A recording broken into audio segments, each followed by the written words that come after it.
আওয়ামী লীগের দোষর ছিলি, হাসিনার দোষর ছিলি, তাই 28 তারিখে আমরা যে লড়াই করেছিলাম সেই লড়াই নিয়ে তোরা কটূক্তি করিস। কষ্ট আসে ভাইয়েরা, প্রিয় গণমাধ্যমের ভাইয়েরা এবং যারা উপস্থিত রয়েছেন সম্মানিত আহ্বায়ক এবং নেতৃবৃন্দ, মাইকটা একটু ঠিক করে দেন। ওকে, আমাদের চিকিৎসকদের অসংখ্য বড় লিডার মাসুদুর রহমান, চট্টগ্রামে সরকারি কর্মকর্তা আওয়ামী লীগের হয়ে লিফলেট বিতরণ করছে। নেভির কর্মকর্তারা আওয়ামী দোসরদেরকে পালাতে সহযোগিতা করছে। মৎস্য সচিব সে বলছে যে তারেক রহমান ফোন করলে কাজ হবে না, তাদের বিএনপি জামাতে অ্যালার্জি। আমার ডক্টর ইউনূস স্যারকে জিজ্ঞাসা, আপনাদের বিএনপি জামাতে অ্যালার্জি, রাজনৈতিক দলগুলোর প্রতি অ্যালার্জি, শুধু আওয়ামী লীগের প্রতি কোনো অ্যালার্জি নাই। আওয়ামী লীগের প্রতি অ্যালার্জি নাই দেখেই 572 জনকে আপনারা জামিন দিয়েছেন। ডক্টর ইউনূস স্যারকে, আসিফ নজরুলকে, আসিফ মাহমুদকে, নাহিদকে জবাব দিতে হবে কেন সাবের হোসেন চৌধুরীকে জামিন দিয়েছে। জবাব দিতে হবে কেন সাবেক পরিকল্পনা মন্ত্রীকে জামিন দিয়েছে। জবাব দিতে হবে 572 জনকে জামিন দিয়েছে। সেনাপ্রধান ওয়াকার সাহেব, আপনি সেনাপ্রধান হয়েছেন বলে জবাবের ঊর্ধ্বে এইটা ভাবেন না। আপনাকে জবাব দিতে হবে আপনি কেন 625 জনকে সেফ এক্সিট দিয়েছেন। এসএসএফ এর প্রধান, আপনাকে জবাব দিতে হবে আপনার বাসায় কেন আওয়ামী লীগ নেতাকে পাওয়া গেল। এই সব জবাব আপনাদেরকে দিতে হবে। আপনাদের আওয়ামী লীগের প্রতি কেন অ্যালার্জি নাই? আওয়ামী লীগ খেতে আপনাদের এত আরাম লাগছে কেন? আমরা এই জিজ্ঞাসা করছি। সংস্কারের কথা বলছে, এই বাংলাদেশের সকল মানুষের মধ্যে গণভোট করেন, মতামত নেন। গত 6 মাসে সংস্কার বিষয়ে তারা যে যে উদ্যোগ নিয়েছে সেগুলোতে আপনারা সন্তুষ্ট কিনা? এইখানে আমার এই গণ অভ্যুত্থানে চোখ হারানো ভাই পাশে দাঁড়িয়ে আছে, বলছে তারেক ভাই একটা কর্মসংস্থানের ব্যবস্থা করেন। আমার কথা, উনি আমার কাছে এসে কেন বলবেন একটা কর্মসংস্থানের ব্যবস্থা করেন? জুলাই গণ অভ্যুত্থানের ফান্ড খাইলো সার্জিস, আর তারেক কাইসা বলবে একটা কর্মসংস্থানের ব্যবস্থা করেন। মস্কারা পেয়েছেন। এই যে মুগ্ধর ভাই স্নিগ্ধ, তোমাকে জুলাই স্মৃতি ফাউন্ডেশনের দায়িত্ব দেওয়া হয়েছে। এই মিয়া, তুমি তোমার ফাউন্ডেশনে আত্মীয় স্বজনকে নিয়োগ দিয়েছ কিনা? কেন? এই জবাব দিতে পারবা? জবাব দিতে পারবা? তোমার এই আবেগ নিয়ে তোমার ভাইকে এখানে জীবন দিয়েছিল। আবু সাইদের পরিবাররা আইসা, পরিবারের সদস্যরা আইসা ইউনূস স্যারের সঙ্গে এসে ছবি তোলে। বসুন্ধরা গ্রুপ আর কোন কোন গ্রুপ চাকরি দিছে, সেই চাকরি পোষাচ্ছে না, সে চাকরি ছেড়ে দেবে। ইউনূস স্যারের সাথে এসে মিটিং করছে। আমার কথা, সব কনসেন্ট্রেশন ওইদিকে কেন? কেন এইখানে চোখ হারাইছে যে লোকটা দাঁড়ায় আছে, তার দিকে কেন মনোযোগ নাই? জিজ্ঞাসা করছি, কেন হাসপাতালের সামনে আহত ভাইরা রাস্তা অবরোধ করছে? জবাব দিতে হবে। এইদিকে জামিন দিচ্ছেন একটার পরে একটা, 572 জনকে জামিন দিয়েছে, একবারে প্রমাণিত খুনি, তাদেরকে জামিন দেওয়া হয়েছে। ওই নেভির কর্মকর্তাদের কত বড় সাহস, রড হাতে নিয়ে আমাদের ভাইদের উপর গতকালকে হামলা করেছে। এই তোমাদের এত প্রেম কেন? কেন সরকারি কর্মকর্তা আওয়ামী লীগের হয়ে লিফলেট বিতরণ করছে? ইউনূস স্যারকে জবাব দিতে হবে। এইখানে বিশ্বের বিভিন্ন দেশে গিয়ে বিভিন্ন গ্রাফিতির ছবি দেখায়। আমি বলছি, আপনি যে গ্রাফিতির ছবি দেখান, ওই গ্রাফিতি আমাদের গণ অভ্যুত্থানের ছবি নয়। আমি নিশ্চিত করছি ওগুলো গণ অভ্যুত্থানের পরের ছবি।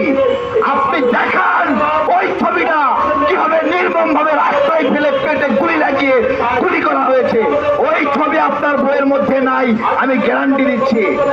রঙিন রঙিন ছবি দেয়ালে আঁকিয়েছে গণঅভ্যুত্থানের পরে, সেগুলো দিয়ে বই বানিয়েছে। অথচ বইয়ে দেওয়ার দরকার ছিল যে কিভাবে খুন করলো, কিভাবে লাশগুলো পড়েছিল, কারা খুন করলো। আমি আপনাদেরকে আজকে হলফ করে বলছি যে এই গণঅভ্যুত্থানে জড়িত প্রশাসনের কোনো কর্মকর্তার বিরুদ্ধে এই মুহূর্তে আপনি আর কোনো মামলা করতে পারবেন না। আমি আপনাদেরকে নিশ্চিত করছি কোন ধারা কোন আহতের মামলা নেবে না। আপনারা নিজে গিয়ে যারা আহত আছেন পরীক্ষা করে দেখেন। এই যে আপনি এদিকে আসেন, আপনি এখন গিয়ে মামলা করলে মামলা নেবে? মামলা নেবে বলেন? মামলা নেবে? মামলা নেবে না। তাহলে কি এমন হলো? আহতরা অভিযোগ করছে আমাদের কোনো মামলা নিচ্ছে না, মামলা নিচ্ছেন না, জামিনে ছেড়ে দিচ্ছেন। ক্ষমতায় থাকার জন্য দীর্ঘদিন আশা করছেন। কেন এই আশা করছেন? কেন? জবাব দিতে হবে। আমরা একটা জেনারেশন দীর্ঘ 17 বছর কোনো ভোট দিতে পারি নাই। আমরা কি সামনেও ভোট দিতে পারবো না?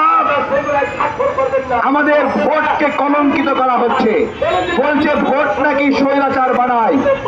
আরে না, সুস্থ ভোট সবসময় স্বৈরাচার থেকে বাংলাদেশের নাগরিকদেরকে মুক্তি দিয়েছে।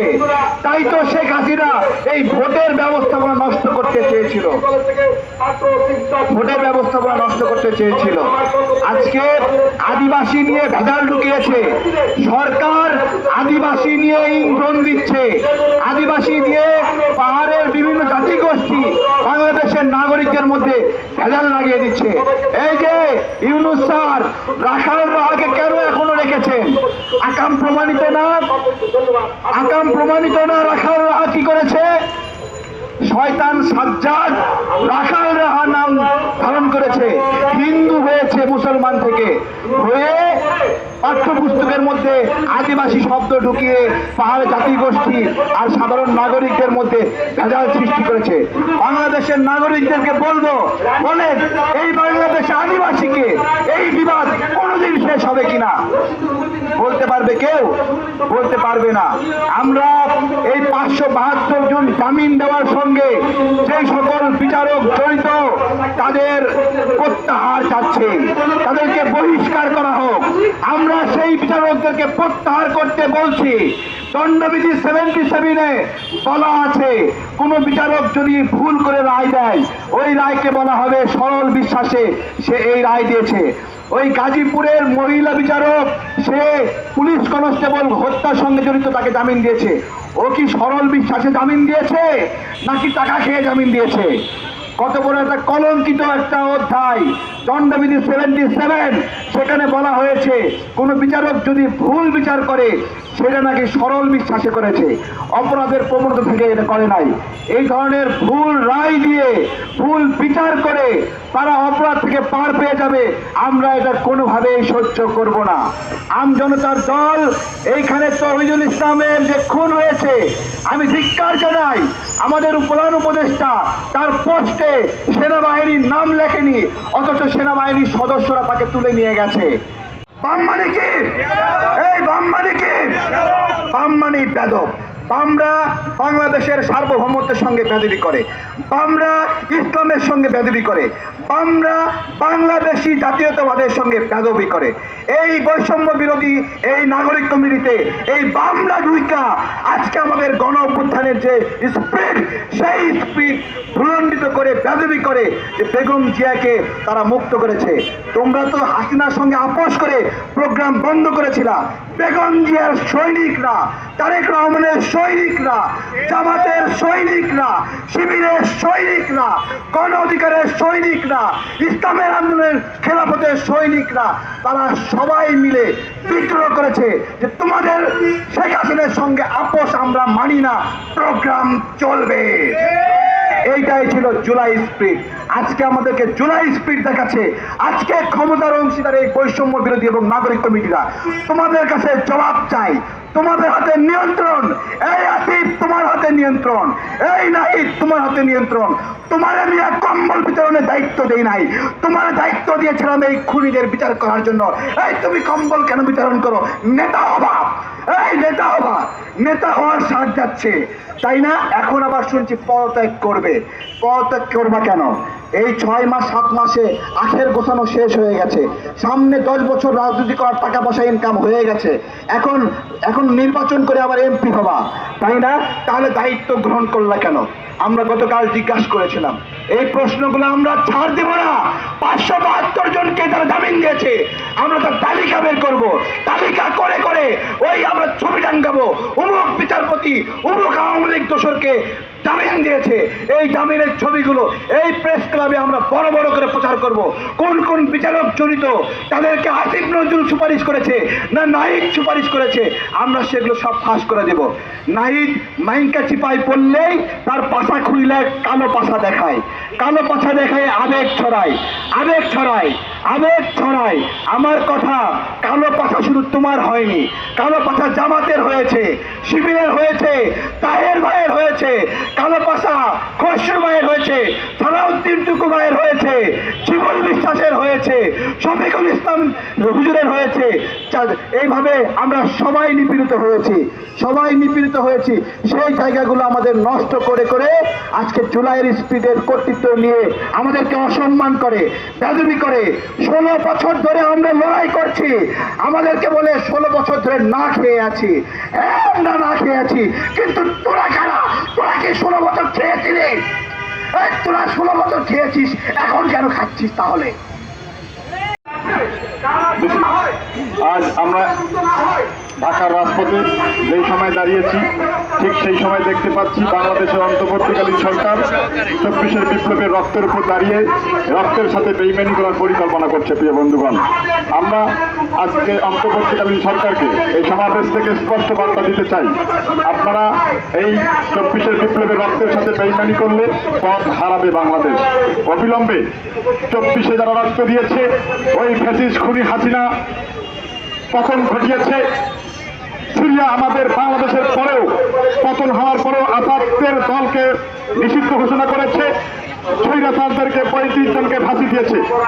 সেই সিরিয়ার আগে আমাদের বাংলাদেশে বিপ্লব সংগঠিত হওয়ার পরেও কেন আওয়ামী লীগের দোষকদের এখনো বিচার কার্যক্রম বাস্তবায়ন করা হয়নি? এর জবাব অন্তর্বর্তীকালীন সরকারকে দিতে হবে।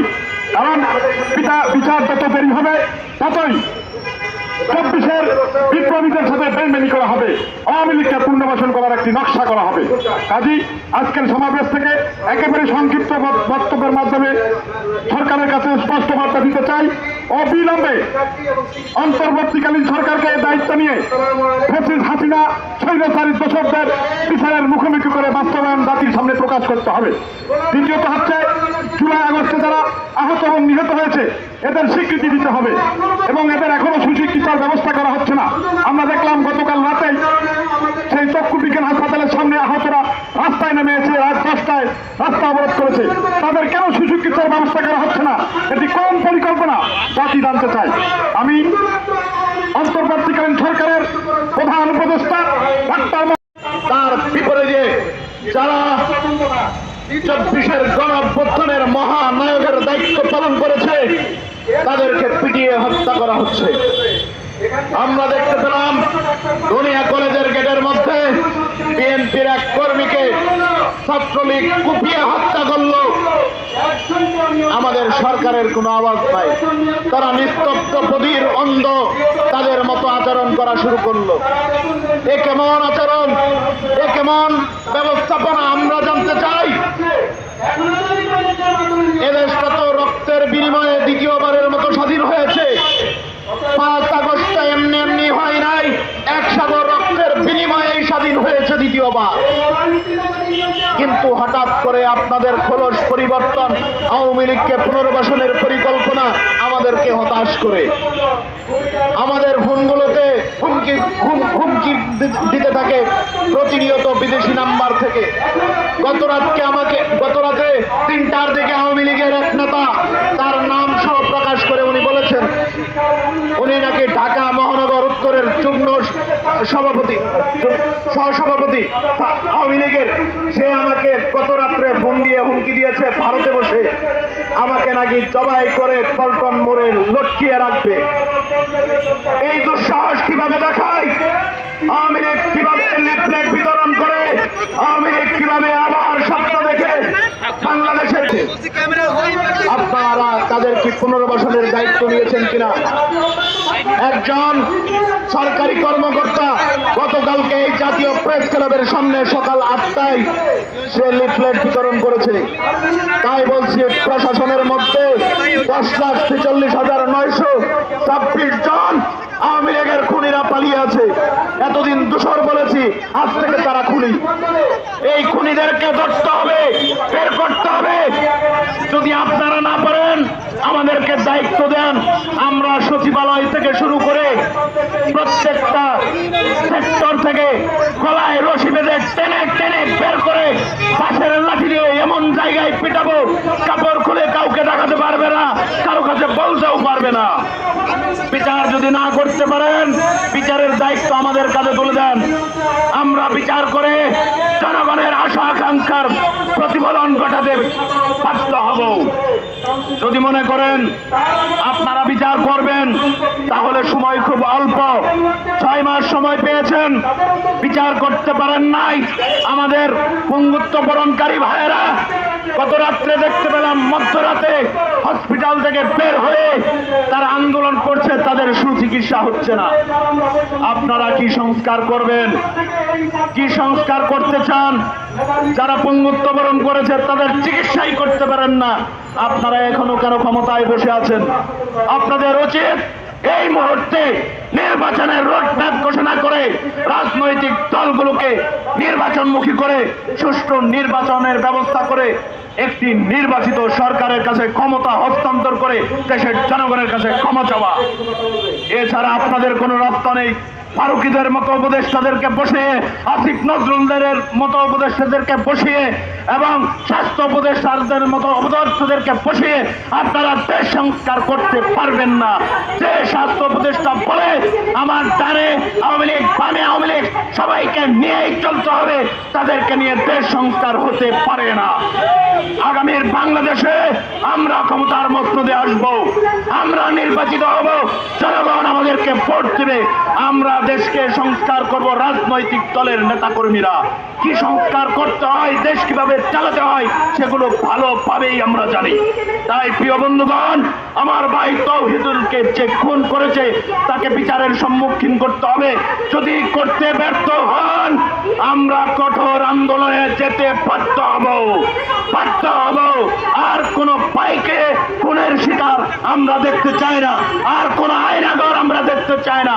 বাংলাদেশে যারা আয়নাগর তৈরি করেছে তাদেরকে আমরা আয়নাগরে বন্দি দেখতে চাই, কিন্তু যারা দেশপ্রেমিক তাদেরকে আয়নাগরে বন্দি করলে আয়নাগর লাথি মেরে ভেঙে ফেলা হবে, আয়নাগর লাথি মেরে ভেঙে ফেলা হবে। আপনারা যদি নয় ছয় করেন, আপনি সামরিক বাহিনীর সদস্য হন, আপনি আওয়ামী লীগের সদস্য হন, আপনি ডক্টর ইউনূস হন, কাউকে কিন্তু ছাড় দেবে না বাংলার জনগণ। কেমন চলছে ইউনূস সরকার? ইউনূস সরকার কেমন চলছে? কাদেরকে দিয়ে সরকার চালাচ্ছে? জনগণ কি সুখে আছে? এসব প্রশ্নের উত্তর আমাদের গ্রামের কেদার বাবা দিতে পারবে। ইউনূস সরকারকে, ডক্টর ইউনূসকে যদি আমরা এখানে না বসিয়ে গ্রামের কেদার বাবাকে বসাতাম, তাহলে এর চেয়ে ভালো সরকার কেদার বাবা চালাতে পারত। আওয়ামী লীগ দিয়ে সরকার চালান, স্বরাষ্ট্র মন্ত্রণালয় কেন চালায়? স্বরাষ্ট্র মন্ত্রণালয় কে চালায়? প্রবাসী মন্ত্রণালয় কে চালায়? আইন মন্ত্রণালয় কে চালায়? সংস্কৃতি মন্ত্রণালয় কে চালায়? সব আওয়ামী লীগের বাচ্চারা সরকার চালাচ্ছে। এই আওয়ামী লীগের বাচ্চাদের, আসিফ নজরুলদের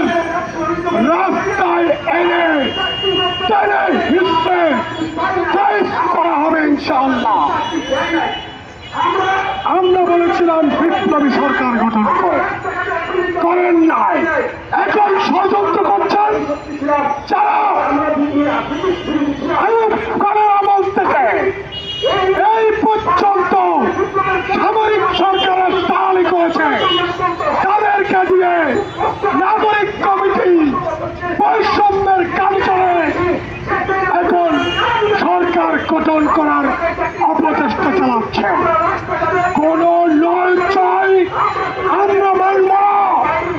ইলেকশন ডক্টর ইউনূসকে 3 মাস হোক 6 মাস হোক 25 সালের মধ্যে ইলেকশন দিয়ে এক্সিট নিতে হবে ডক্টর ইউনূসকে। ইলেকশন না দিলে জনগণের ভোটের অধিকারের সাথে প্রতারণা করলে কাপড় থাকবে কিনা আমরা জানি না। ধন্যবাদ। বাঁচাও মানুষ বাঁচাও আন্দোলনের পক্ষ থেকে আম জনতা যে রাজনৈতিক দল বাংলাদেশের মানুষের আকাঙ্ক্ষা পূরণ করার জন্য রাজপথে নেমেছে তাদেরকে অভিনন্দন জানাই। বন্ধুরা, ইতিমধ্যে দেশি এবং বিদেশি গণমাধ্যমে তৌহিদুল ইসলামের যে হত্যাকাণ্ড, এই হত্যাকাণ্ড নিয়ে বিবেক নাড়া দিয়েছে, কিন্তু আমরা দেখতে পাচ্ছি গত 17 বছরে এই শেখ হাসিনার নির্দেশে খুনের ঘরে আয়না ঘরে ক্রস ফায়ার করা হয়েছিল।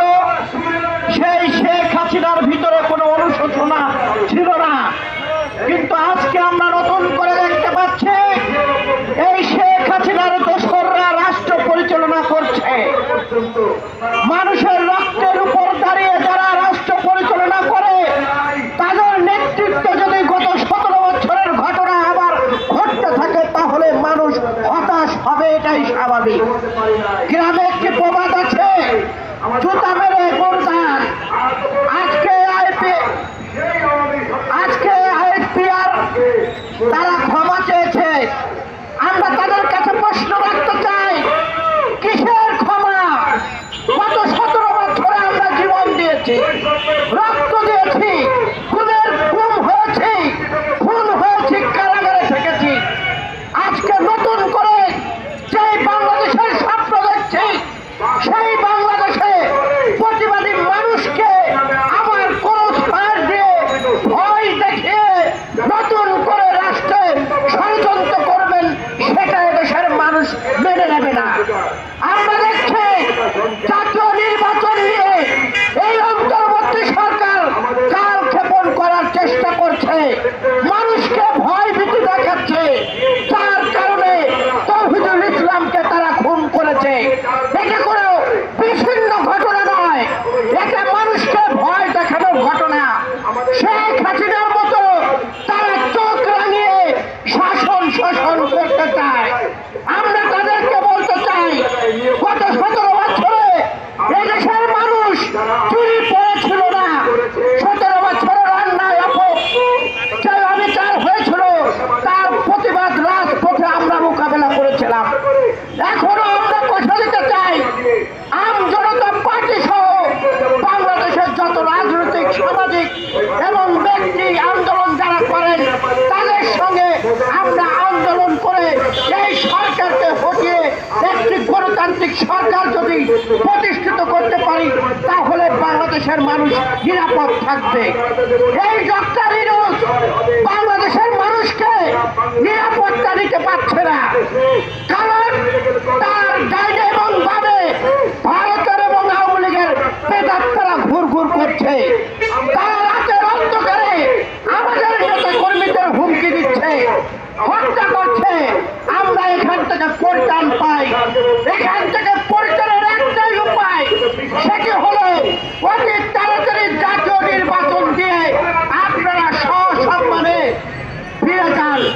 যদি নির্বাচন নিয়ে কোন তাল বাহানা করেন তাহলে 5 আগস্টের মতো আপনাদেরকে আমরা বিতাড়িত করব, এটাই হবে আমাদের শপথ।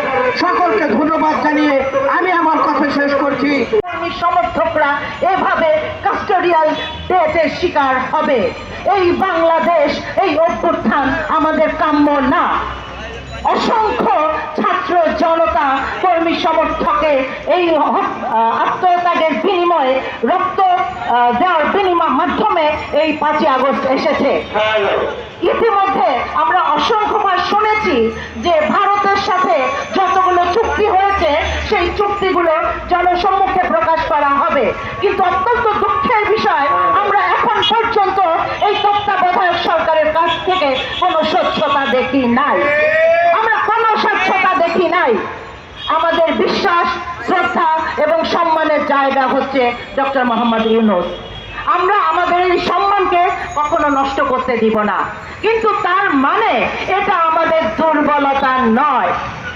এই সরকার আমাদেরকে দোষর ছিলি, আপনার দোষর ছিলি, তাই 28 তারিখে আমরা যে লড়াই করেছিলাম সেই লড়াই নিয়ে তোরা কটূক্তি করিস। কষ্ট আসে ভাইয়েরা এগুলো নিয়ে। ধন্যবাদ সবাইকে। উপস্থিত হয়েছে আমাদের তাসলিমা তাজ আপু, এখানে প্রবাস থেকে অনেক লড়াই করেছেন আমাদের আপু, অনেক লড়াই। আজকে আমি অনুরোধ করব সবার অনুমতি নিয়ে তাসলিমা তাজ আপু এড়িতে আসছেন তার বক্তব্য দেওয়ার জন্য। ধন্যবাদ জনতার, আমাদের সকলের প্রিয় তারেক ভাই। আমরা দেখেছি বিগত দিনগুলোতে, বিগত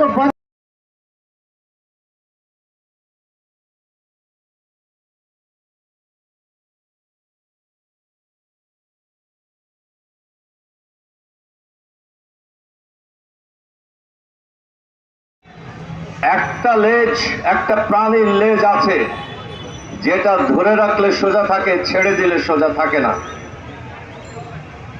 আমি একটা পরামর্শ দিয়েছিলাম সরকারকে, যতবার আমার দেখা হয়েছে আমাদের দলের পক্ষ থেকে ওনাদের সাথে, এবং সেই পরামর্শ আমি 17 আগস্ট রাওয়ার একটা মিটিংয়ের মাধ্যমে সেনাবাহিনীকেও দিয়েছিলাম।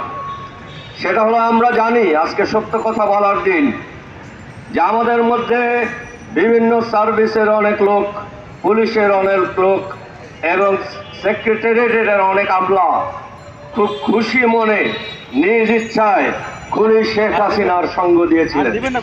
আমি বলেছিলাম একটা স্বৈরাচার একা কিছু করতে পারে না, তার একটা বৃদ্ধি দরকার। আমাদের দেশের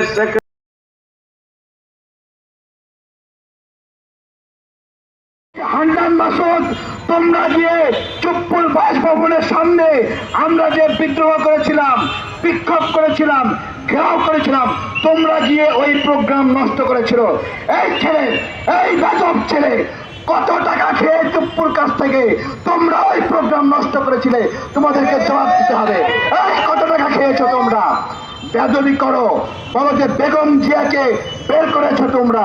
এই সার্জিস, তুমি বেগম জিয়ার প্রতি এত মায়া, আজীবন বঙ্গবন্ধুকে আব্বা রাইকা, শেখ হাসিনাকে আম্মা রাইকা তুমি আজকে শেখ হাসিনাকে বের করেছো। এই নাসির বাম সংগঠন থেকে সদস্য ফয়সাল আহমদ। সম্মানিত উপস্থিতি, আসসালামু আলাইকুম। আমাদের পরে একটা দেশের গণঅভ্যুত্থান হয়েছিল, সেটা সিরিয়া। আপনারা কি বলতে পারবেন সিরিয়া বা কবি মানে যে গভর্নমেন্ট ছিল তার কোনো লোক এখনো কোথাও কোনো কাজে আছে? আর আপনি আমার দেশে তাকান, ডাইনে তাকান, বামে তাকান, উপরে তাকান, নিচে তাকান, সব জায়গায় এখনো সরে ছেড়ে দেখি আমরা। সচিবালয়ে 95% এখনো আমাদের বসে আছে। আমরা কি দুধু খাচ্ছি? বিচার বিভাগে এখনো 85% আমাদের। আমরা কি দুধই খাই? আমরা বিচার বিক্রি করবো উপদেষ্টাদের জন্য। একটা দেশের গণঅভ্যুত্থান ব্যর্থ হয়, আপনার তার জনযন্ত্র সাক্ষী, আমরা সাক্ষী। আমরা তো নীরব শ্রোতা, আর কতকাল আমরা নীরব শ্রোতা হয়ে থাকবো? আমরা আপনারা থাকা অবস্থায় আমাদের 572 জন কিভাবে জামিনে মুক্তি পায়? জাতির কাছে, সাংবাদিকদের কাছে প্রশ্ন। এখনো যদি আপনারা মুখ বুঝে সহ্য করেন, আগামীকালকে সকালে আপনার দুয়ারে হানা দিবে আমাদের সরকারের দল। আপনারা এখনই সতর্ক হয়ে যান, নতুবা আমাদের পিঠের চামড়া থাকবে না। অন্তত নিজের পিঠের চামড়ার কথা চিন্তা করে হলেও আপনারা এই সরকারের বিরুদ্ধে এখনই রাস্তা নামুন। আমাদের হাতে কিন্তু সময় নেই। আমরা আকাশে মেঘ দেখতে পাচ্ছি, আপনারা কি দেখতে পাচ্ছেন না? এখনো যদি সতর্ক না হয়ে যান, এটার ফল খুবই খারাপ হবে। ধন্যবাদ। উপস্থিত সংগ্রামী সাথীরা, বন্ধুরা, আসসালামু আলাইকুম। দ্বিতীয় স্বাধীনতার প্রায় 6 মাস হতে চলল, কিন্তু আমরা কিভাবে স্বাধীন হলাম? 2000 ভাইয়ের রক্তের উপর দাঁড়িয়ে একটা সরকার শপথ নিল। সেই সরকার যখন দেখি 572 জনকে মুক্তি করে দেয়, যারা খুনি, যারা হত্যাকারী, যারা আমার ভাইদের উপর গুলি চালিয়েছিল, তারা কেন এখনো মুক্ত আকাশে ঘুরছে? এবং আমরা দেখেছি যুবদলের এক ভাইকে কিভাবে নির্যাতন করে হত্যা করা হয়েছে। যারা খুনি তাদেরকে ছেড়ে দিচ্ছেন, আর যারা আমাদের এই বিপ্লবে সহযোগিতা করেছিল সেই যুবদল কর্মীকে কিভাবে হত্যা করা হচ্ছে। সংগ্রামী সাথী ও বন্ধুগণ, আমি বলতে চাই, এই যে স্বৈরাচারের দোষর, স্বৈরাচারের যে করে দেওয়া ইনস্টিটিউশন, এই ইনস্টিটিউশনগুলো এখনো বিদ্যমান। আপনারা জানেন, সম্প্রতি আমাদের ইয়ামিন হত্যার দায়ে সকল আসামিকে খালাস দেওয়া হয়েছে তদন্ত কমিটির পক্ষ থেকে, এবং এই ইয়ামিনকে সহ সংগ্রামী ছাত্র জনতাকে তারা এখানে সন্ত্রাসী আখ্যা দিয়েছে। ধিক্কার জানাই এই সরকারকে, এই স্বরাষ্ট্র মন্ত্রণালয়কে। স্বরাষ্ট্রমন্ত্রী কি করে, স্বরাষ্ট্র উপদেষ্টা কি করে? এখনো পর্যন্ত এইসব মানুষ ইয়ামিনকে যারা সন্ত্রাসী আখ্যা দেয়, তারা কিভাবে তদন্ত কমিটিতে আসে? এটা আমার প্রশ্ন। সংগ্রামী সাথী ও বন্ধুগণ, আমি বলতে চাই, যেভাবে রাষ্ট্র চলছে এভাবে রাষ্ট্র চলার কথা না। আমরা মনে করেছিলাম এই অন্তর্বর্তীকালীন সরকারের সংস্কারের প্রথমেই হবে এই স্বৈরাচারের দোষর এবং এই স্বৈরাচারী শক্তিকে বাংলাদেশ থেকে নিশ্চিহ্ন করা। কিন্তু অত্যন্ত দুঃখের সাথে দেখা যাচ্ছে তারা গণতন্ত্র গণতন্ত্র করে মুখে ভেড়া তুলছে। কিসের গণতন্ত্র? যারা 2000 ভাইয়ের লাশের উপর দাঁড়িয়ে আমাদের ভাইদের উপর গুলি চালিয়েছে, তাদেরকে গণতন্ত্র দেখাচ্ছেন আপনারা। তাই আমি বলতে চাই, অতি দ্রুত এই যে যাদের ছেড়ে দিয়েছেন তাদের গ্রেফতার করতে হবে এবং ব্যবস্থা নিতে হবে। ভালো থাকবেন সবাই। আসসালামু আলাইকুম। করে পালিয়ে গিয়েছে স্বৈরাচারী শেখ হাসিনার দোসরেরা, তার পরিবারের লোকজন। কিন্তু এখনো এই যে আব্দুল তালুকদার সাবেক গভর্নর ছিল, তার রিকার্ডের পরে সে কোটি কোটি টাকা নিয়ে গেছে, ব্যাংকের টাকা ছাপিয়ে দিয়ে একারণকে সুযোগ করে দেওয়া হয়েছিল। কিন্তু তার স্বৈরাচারী দোসর শেখ হাসিনা এবং বাংলাদেশ ব্যাংকের সাবেক গভর্নর আব্দুল তালুকদার ব্যাংকিং সচিব বানিয়েছিল সাবেক শিশু মন্ত্রণালয়ের সচিব নাজমা মোবারককে। নাজমা মোবারক এখনো সচিবালয় কেমনে বসে থাকে? তথ্য উপদেষ্টা হয়ে কেমনে বসে থাকে? এই ছিল শেখ হাসিনার রাষ্ট্রবাদের লোক, নাজমা মোবারকের মতন লোক। সে কেমনে বসে থাকে? এনডিএ চেয়ারম্যান আব্দুল রব কেমনে বসে থাকে? এমনি দরখাস্ত দেওয়ার পরে, বদলি করার পরেও মেজর জেনারেল নাজমুল সিদ্দিকী কিভাবে বসে থাকেন এখনো বিএসটি চেয়ারম্যান হিসাবে? কাজে আমাকে আপনাকে বুঝতে হবে, এখনো প্রত্যেকটি সেক্টরে হয়তো রদবদল হয়েছে কিন্তু ব্যক্তি একই রয়ে গেছে। কিন্তু এই সেক্টর থেকে ওই সেক্টরে গিয়েছে কিন্তু ব্যক্তি একই রয়ে গেছে। এখনো যদি আমরা আরো একটি বিপ্লবের জন্য সোচ্চার না হই, আমি বলছি সোচ্চার না হই, প্রত্যেকটি কপালে দুঃখ আছে। কিন্তু যারা 17 বছর আন্দোলন করেছি, এখনো আন্দোলন করছি, তাদের প্রত্যেক জনের কপালে কিন্তু দুঃখ আছে। এখনো সময় আছে, রাজপথে নামতে হবে। রাজপথে নেমে আমাদেরকে এই আন্দোলন সফল করে সুষ্ঠু গ্রহণযোগ্য একটি নির্বাচনের মাধ্যমে সকল রাজনৈতিক দলকে নিয়ে একটি সুষ্ঠু নির্বাচন দিয়ে নতুন সরকারের হাতে ক্ষমতা হস্তান্তর করে আমরা আমাদের দায়িত্ব বুঝে নিতে চাই। জনগণ জনগণের প্রাপ্য বুঝে নেবে। ভালো থাকুন, সুস্থ থাকুন। জনতার অধিকার পার্টি।